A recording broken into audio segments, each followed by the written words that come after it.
Hello, I'm Erdem from Uvision. In this video we will apply mesh analysis for this circuit.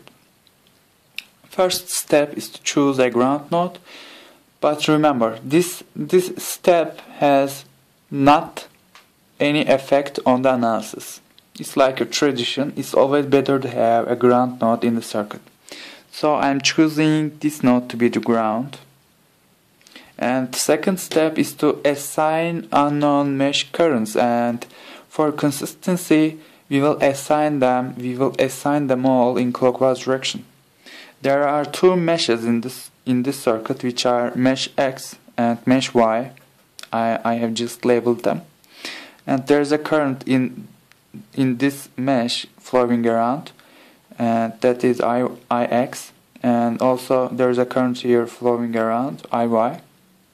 And the last and third step is to write down KVL equations for every mesh.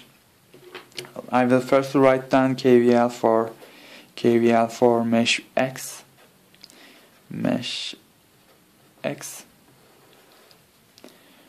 Alright. And I will start from this point.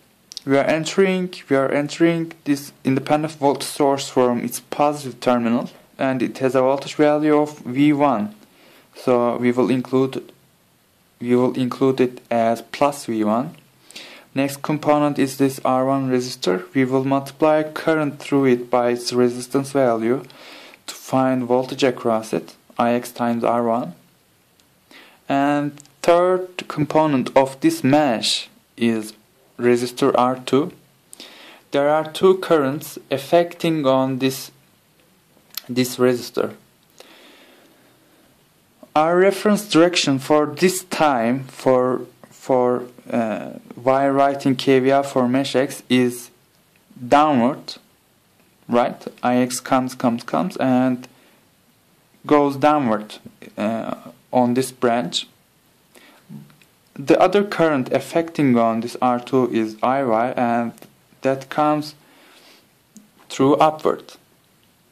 Since our reference direction is downward, we will subtract IY from Ix to find actual voltage difference across R2. Plus Ix minus IY times R2 is voltage difference across R2. The last component of this KVL is voltage source V2, and we are entering it from its positive terminal. So we will write plus V2 simply, whole equal to 0 by KVL. We are not concerned which current flows through this independent voltage source, because we know voltage difference across its terminals. That's enough for us.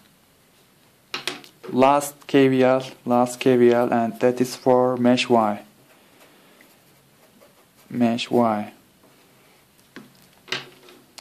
Okay. I will start from this point.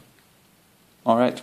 And the first component is this voltage source. We are entering it from its minus terminal, which we need to write minus V2. Second component is resistor R2. This time our reference direction is upward, but there is a current flowing through downward, and we should subtract it from IY. So IY minus Ix. Multiply this by R2 to find voltage. Third component is this resistor R3. If you multiply current flowing through it by its resistance, which is R3, and IY R3, we can find voltage difference. And the last component is R4.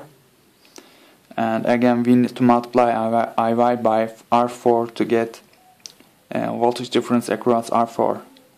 Plus IY times R4 is equal to 0. Okay, that's all actually. In a real value question, you will know V1, you will know R1, you will know R2, you will know V2, you will know R4, you will know R3, and you have two unknowns which are Ix and IY. You will be able to solve this system. You have two equations, two unknowns, algebraically solvable system. That's all for this video. Thanks for watching.